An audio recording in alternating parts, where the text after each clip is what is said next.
नमस्कार मित्रों, जैसा कि आज बहुप्रतीक्षित दीनदयाल उपाध्याय गोरखपुर विश्वविद्यालय गोरखपुर के बीएड प्रथम सेमेस्टर के एग्जामिनेशन 2022-23 के अंतर्गत आज फर्स्ट पेपर जिसका कोड था EDU BED 101, पेपर का नाम था fundamentals of education. CBCS mood में यह परीक्षा दूसरी बार हुई है फर्स्ट सेमेस्टर की, और इस परीक्षा में जो प्रश्न पत्र आए थे मिड टर्म और इन टर्म दोनों परीक्षाएं एक साथ हुई हैं। मिड टर्म में 6 प्रश्न आए थे, उसमें से किन्हीं 3 को करना था, और मैं वीडियो इससे संबंधित जो बनाया था उसमें से मैं जो 6 क्वेश्चन दिया था उसमें से 3 क्वेश्चन मिल गया है, आप देख सकते हैं आप उसे। और जो 40 क्वेश्चन इन टर्म पूछा गया था, देखिए पेपर आईडी था 8741। यहाँ पर कोई प्रश्न पुस्तिका अलग अलग नहीं थी, ABCD ग्रुप नहीं था, सिर्फ और सिर्फ एक ही पेपर था। तो आइए इसके आंसर की को देखें। और आज ये जो तारीख में हुआ है, यह हुआ है 16/2/2023 को हुआ है यह पेपर, तो जिसका कोड था 8741। यह इन टर्म के जो 40 प्रश्न है, आइए इसके आंसर को देखें। यहाँ पे निर्देश उर्देश दिया गया था, उसको आप लोग निर्देश को देख लिए होंगे। आइए देखते हैं। पहला प्रश्न पूछा गया था आपसे, ECCE का पूर्ण रूप क्या है? 4 ऑप्शन था। इस प्रश्न का सही उत्तर जो था वह है option B, early childhood care and education. दूसरा प्रश्न पूछा गया था आपसे, शिक्षा का सक्रिय अभिकरण है, तो इसका सही उत्तर होगा ऑप्शन बी, विद्यालय। मैं आपको जब फॉर्मल, इनफॉर्मल और नॉन फॉर्मल एजुकेशन की बात किया था तो वहाँ इसकी बात किया था, आप देख सकते हैं। तीसरा प्रश्न पूछा गया था, अधिगम संगठन की अवधारणा किसने दी? यह 4 ऑप्शन में से सही उत्तर होगा, यह प्रश्न थोड़ा टफ था, इसका सही उत्तर होगा ऑप्शन बी, पीटर सेंज ने अधिगम संगठन की अवधारणा दी थी। और इसी साथ जो चौथा प्रश्न आप देख रहे हैं स्क्रीन पे, चौथा प्रश्न पूछा गया था, NCTE का मुख्यालय स्थित है, जबकि हम लोग NCTE के फुल फॉर्म और स्थापना के वर्ष को देखे थे। यहाँ पे पूछा है किसका मुख्यालय कहाँ है, तो सही उत्तर है ऑप्शन डी, नई दिल्ली। और भुवनेश्वर गुजरात भोपाल इसके कार्यालय, क्षेत्रीय कार्यालय है, तो नई दिल्ली ऑप्शन डी चौथे का सही होगा। आइए अगले प्रश्न को देखें। थोड़ा धुंधला प्रश्न आया है, प्रश्न संख्या 5 है, यह मैं प्रश्न कराया हूँ, आप देख सकते हैं। किसने कहा जहाँ भी जीवन है वहीं समाज है? यह प्रसिद्ध स्टेटमेंट जो है ऑप्शन ए सही है, मैकाइवर एवं पेज का। छठा प्रश्न है, छठा प्रश्न को देखते हैं। छठा प्रश्न पूछा गया था, समाज की विशेषताएं हैं अमूर्त और परिवर्तनशील प्रकृति, ये भी सही है। पारस्परिक जागरूकता, ये भी पाई जाती है समाज की विशेषता में। सहयोग एवं संघर्ष, डी ऑप्शन है, उपयुक्त सभी। इस प्रश्न का सही उत्तर होगा ऑप्शन डी, उपयुक्त सभी है। प्रश्न संख्या 7वां पूछा गया था, मैं प्रश्न कराया हूँ, बहु कराया था, भारत के प्रत्येक जिले में जवाहर नवोदय विद्यालय खोलने की अवधारणा एक हिस्सा थी, तो इसका सही उत्तर होगा ऑप्शन बी, NEP 1986 की। आइए अगले प्रश्न को देखें। प्रश्न संख्या 8वां है, शिक्षा के 3 ध्रुव हैं, इस पे कई बार बात हो चुकी थी, हमेशा त्रिध्रुवी प्रक्रिया हो रही थी। इसका सही उत्तर है ऑप्शन बी, शिक्षक, शिक्षार्थी तथा पाठ्यक्रम, शिक्षा के 3 ध्रुव हैं। अगले प्रश्न को देखें। प्रश्न संख्या 9 पूछा गया था आपसे कि शिक्षा के व्यापक अर्थ में वे सभी प्रभाव आते हैं जो व्यक्ति को जन्म से लेकर मृत्यु तक प्रभावित करते हैं, यह कथन किसका है? तो सही उत्तर होगा ऑप्शन ए, प्रोफेसर डम्बिल का स्टेटमेंट था ये। प्रश्न संख्या 10 पूछा गया था, शिक्षा वास्तव में नई पीढ़ी का समाजीकरण ही होती है, यह कथन है, तो सही उत्तर है इसका ऑप्शन बी, इमाइल दुर्खीम का यह कथन है, शिक्षा वास्तव में नई पीढ़ी का समाजीकरण ही होती है। आइए अगले प्रश्न को देखें। प्रश्न संख्या 11 पूछा गया था, कौन औपचारिक शिक्षा का स्रोत नहीं है? ये भी प्रश्न में कराया था। इसका सही उत्तर होगा ऑप्शन सी, परिवार अनौपचारिक शिक्षा का स्रोत है। आइए अगले प्रश्न को देखें। प्रश्न संख्या 12 है, शिक्षा में अवरोधन का क्या तात्पर्य है? ये भी प्रश्न में कराया था। इस प्रश्न का सही उत्तर होगा जो बालक का विद्यालय में प्रवेश न लेना और बालक द्वारा विद्यालय छोड़ देना। अवरोधन यानी, अवरोधन का मतलब रोक देना, यानी इसका सही उत्तर जो होगा वह होगा ऑप्शन सी होगा। यहाँ पे बालक द्वारा विद्यालय छोड़ देना, यानी कि विद्यालय, यह जो अपव्यय अवरोधन की अवधारणा थी 1929 ईस्वी में हर्टांग समित के द्वारा प्रस्तावित की गई थी प्राथमिक शिक्षा में। और इसमें बताया गया था कि अवरोधन का तात्पर्य है कि विद्यार्थी की या बालक की प्राथमिक शिक्षा बिना पूर्ण हुए ही विद्यालय छोड़ देना। तो यहाँ पे अवरोधन का तात्पर्य सी ऑप्शन सही होगा। वैसे आप लोग डी ऑप्शन लगाए हैं, तो डी ऑप्शन में किसी बालक का 1 वर्ष से अधिक समय तक एक ही क्लास में रोका जाना, यह अपव्यय का है, अवरोधन का नहीं है। अपव्यय मतलब अधिक खत्म करना। अगर एक विद्यार्थी एक ही क्लास में रहेगा 2 बार, तो वहाँ अवरोधन नहीं होगा, वहाँ अपव्यय होगा, क्योंकि उसे फीस देनी पड़ेगी, उसका समय भी अधिक व्यय होगा, तो वहाँ अपव्यय होगा। तो यहाँ पे 12 का सही आंसर होगा ऑप्शन सी, बालक द्वारा विद्यालय छोड़ देना। प्रश्न संख्या 13 पूछा गया था, शिक्षा की प्रकृति के संदर्भ में सत्य कथन है। तो इस प्रश्न का जो सही उत्तर होगा वह होगा ऑप्शन ए, शिक्षा एक सामाजिक प्रक्रिया है। और यहाँ पे दिया है शिक्षा एक द्विमुखी प्रक्रिया है। पहले माना जाता था, लेकिन अब शिक्षा के प्रमुख 3 ध्रुव हैं, इसलिए यहाँ पे सही आंसर मेरे अनुसार ए होगा, शिक्षा एक सामाजिक प्रक्रिया है। आइए अगले प्रश्न को देखें। 14 नंबर प्रश्न पूछा गया था, शिक्षा के लिए आयोजित विश्वस्तरीय जामेतियन सम्मेलन का विषय था। ये जामेतियन सम्मेलन जो 1990 ईस्वी में हुआ था, इसका जो प्रमुख विषय था वो सही उत्तर होगा ऑप्शन बी, सभी के लिए शिक्षा। प्रश्न संख्या 15 को देखें। आपसे पूछा गया था, उच्च शिक्षा की समस्या नहीं है। तो यहाँ 4 ऑप्शन में से सही उत्तर होगा ऑप्शन डी, बस्ते के भोज की समस्या उच्च शिक्षा से संबंधित नहीं है, बाकी तीनों संबंधित हैं। प्रश्न संख्या 16 पूछा गया था, राष्ट्रीय माध्यमिक शिक्षा अभियान शुरू किया गया। तो इस प्रश्न का सही उत्तर होगा ऑप्शन सी, मार्च 2009 में। और प्रश्न संख्या 17 को देखें।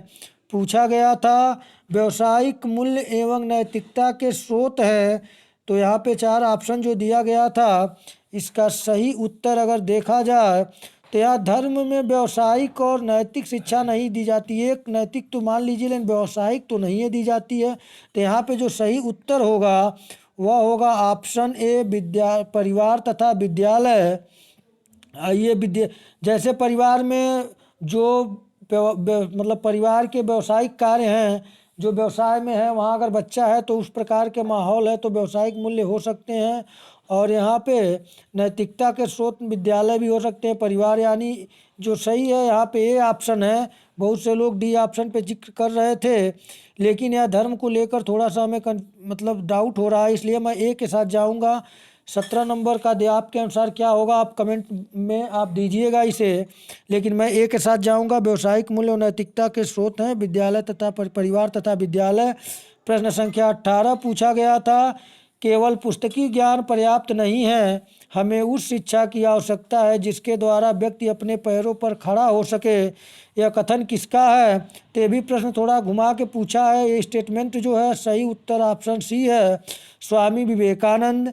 प्रश्न संख्या 19 पूछा गया था कि शिक्षा व्यक्ति की वैयक्तिकता का पूर्ण विकास है जिससे कि वह अपनी योग्यता अनुसार मानव जीवन को मौलिक योगदान दे सके।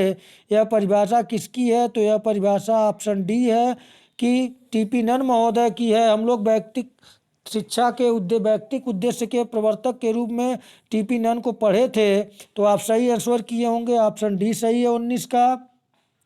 आइए अगले प्रश्न को देखें। आसान प्रश्न पूछा था कि डेमोक्रेसी शब्द किस भाषा से लिया गया है? आप सभी जानते हैं, इस प्रश्न का सही उत्तर होगा ऑप्शन ए, ग्रीक भाषा से डेमोक्रेसी शब्द डेमोस से लिया गया है। तो सही उत्तर ऑप्शन ए होगा, ग्रीक। प्रश्न संख्या 21 पूछा गया था, रिपीटेड प्रश्न था, पिछले साल भी यह प्रश्न पूछा गया था, मैं कराया भी हूँ इस प्रश्न को। समुदाय एक ऐसा सामाजिक समूह है जो एक निश्चित भूभाग पर रहता है और जिसमें हम की भावना पाई जाती है। किसका कथन है? इस प्रश्न का सही उत्तर होगा ऑप्शन डी, बोगार्डस। आइए अगले प्रश्न को देखें। प्रश्न संख्या 22 पूछा गया था, इनमें से कौन डेलर्स आयोग द्वारा दिए गए शिक्षा के 4 स्तंभों में से नहीं है? तो इसका सही उत्तर होगा ऑप्शन सी, रखने के लिए सीखना। यह 4 स्तंभों में नहीं है, बाकी ये तीनों जो दिया है वह डेलर्स आयोग द्वारा शिक्षा के 4 स्तंभों में शामिल है। आइए अगले प्रश्न को देखें। अगला प्रश्न है 23 नंबर प्रश्न, राष्ट्रीय जीवन के लिए शिक्षा का कार्य नहीं है। तो इसका जो सही उत्तर होगा वह होगा ऑप्शन सी, नहीं है पूछा है, तो यहाँ पे सी होगा, व्यक्तिगत जीवन को सार्वजनिक हित से ऊपर रखना।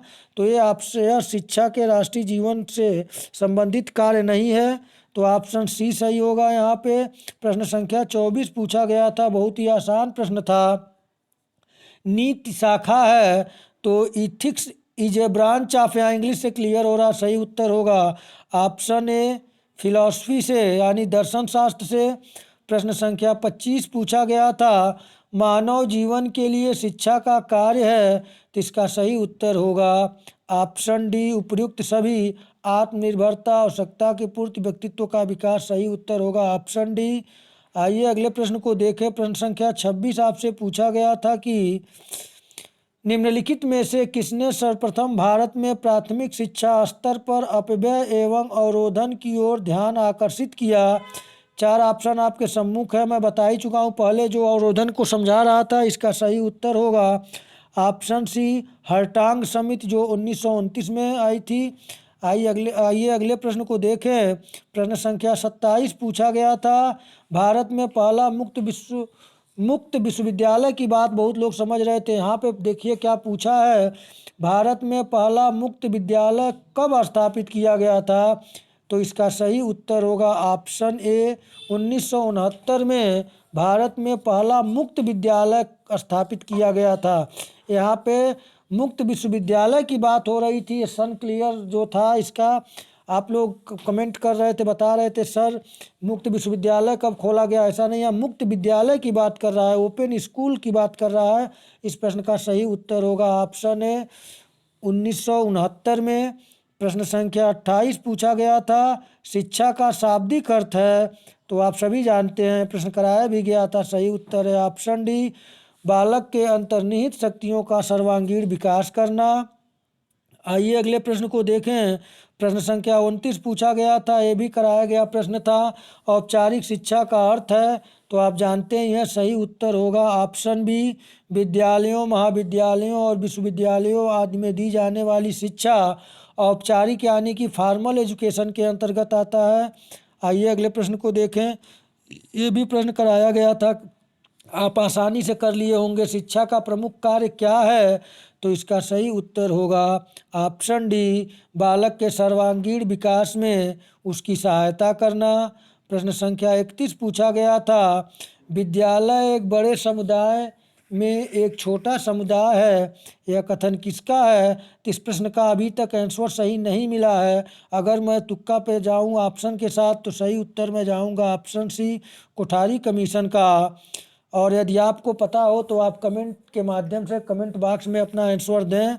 आइए अगले प्रश्न को देखें। प्रश्न संख्या 32 पूछा था, शिक्षा और समाज के बीच संबंध का अध्ययन के रूप में शिक्षा के समाजशास्त्र के रूप में शिक्षा के समाजशास्त्र की परिभाषा किसने दी है? तो इस प्रश्न का भी सही उत्तर अभी तक क्लियर नहीं हुआ है, लेकिन यदि मैं मेरे अनुसार इस प्रश्न का सही उत्तर होगा ऑप्शन बी, जो होगा ओटार्व के अनुसार, या मैं बी के साथ ही जाऊंगा। आइए अगले प्रश्न को देखें। प्रश्न संख्या 33 पूछा गया था, एक प्रक्रिया जिसमें बच्चों के ज्ञान, चरित्र और व्यवहार को एक आकार में ढाला जाता है कहलाती है? तो सही उत्तर यहाँ होगा ऑप्शन बी। यहाँ पे दिया एक प्रक्रिया जिसमें बच्चों के ज्ञान, चरित्र और व्यवहार को एक आकार में डाला जाता है, तो यहाँ पे आकार की बात आ गई, यानी शेप देने की बात आ गई है। तो यहाँ बच्चों के ज्ञान, चरित्र और व्यवहार को, तो यहाँ पे थोड़ा डाउट में प्रश्न जा रहा है कि एक प्रक्रिया, शिक्षा प्रक्रिया है, तो यहाँ पे क्वेश्चन को अगर मुझे जाना हो तो यहाँ तो ऑप्शन थोड़ा सा क्लियर नहीं हो पा रहा है कि इसमें क्या आंसर होगा। यहाँ पे नॉलेज की बात हो रही है, कैरेक्टर की बात हो रही है, बिहेव की बात हो रही है, तीनों की बात हो रही है। तो यहाँ पे छोड़ते हैं इसको, ऐसे अगर जाएं तो शिक्षा के साथ जा सकते हैं, लेकिन इस प्रश्न का सही उत्तर अगर आपको मिले तो बताएं, लेकिन मैं ए के साथ ही जाऊंगा। आइए अगले प्रश्न को देखें। प्रश्न संख्या 34 है, निम्नलिखित में से कौन विद्यालय के लिए सबसे महत्वपूर्ण उपकरण है। इस प्रश्न का जो सही उत्तर होगा वह होगा ऑप्शन डी, उपर्युक्त सभी।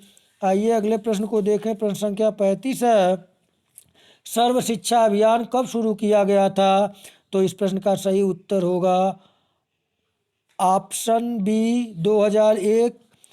आइए अगले प्रश्न को देखें। प्रश्न संख्या 36 पूछा गया था, प्रधानाचार्य का मुख्य दायित्व होता है।